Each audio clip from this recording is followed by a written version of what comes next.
Let's take a look at some more complex questions on quadratic equations. So our first question is this. Find two consecutive odd positive integers, sum of whose squares is 130. Let's find out how do we solve a question like this. So let's say our first number is x. So what can we say about a second number? Second number then will be x plus 2. Now why is that? So remember the positive, so two consecutive odd positive integers. So what are our odd integers? Number 1, 3, 5, 7, 9, so on and so forth. So if we say two consecutive odd integers, then we're talking about something like 1 and 3, or 3 and 5, or 5 and 7, so on and so forth. So they will be always separated by 2. In other words, 3 minus 1 will be 2, 5 minus 3 will be 2, 7 minus 5 will be 2, so on and so forth, right? So if our first number, the smaller number is x, the second number will be x plus 2, right? Now, what is given to us? If these are our two numbers, then the sum of whose squares, that means if you were to square this, and if you were to square this, the sum of the squares is equal to 130. So let's solve this equation and find out what are the values of, or what is the value of x.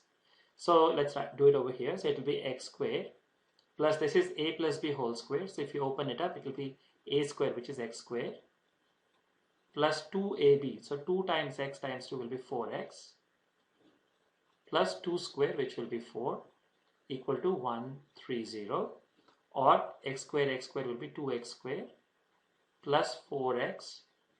Now this 130 will come on this side and will be minus 130. So minus 130 plus 4 will be minus 126, equal to 0. Now here we see all the numbers are even. That means we can divide this entire thing by 2. Now, so in other words, we can take 2 common from the numerator, and that 2 and this 2 will cancel out. So let's say if we were to do that, then the numerator will look like x squared plus 4x by 2 will be 2x, and 126 by 2 will be 26. So let's put the minus sign here. So 2 6 are 12 and 63. So this is our quadratic equation that we are looking to solve. Now from this point forward, we have 2 ways to approach.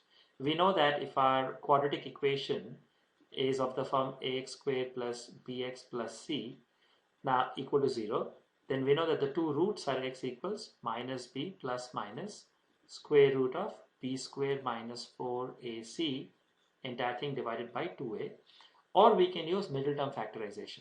So in this case, we see that 63, we can think of 63, or we should say minus 63, as 9 and 7. 9 sevens are 63. Now because it is negative, one of these numbers are negative. Now if we add them, we get a positive plus 2. So the greater number 9 will be positive and this will be negative. So let's do middle term factorization here. So we can write this as x squared plus 9x minus 7x minus 63 equal to 0. Or from the first two terms, we can take x common. So we'll get x plus 9, x times x plus 9. From here we can take, from these two terms we can take minus 7 common. We will get x plus 9 here equal to 0. Or now let's do it over here. So now we have x plus 9 times x minus 7 equal to 0.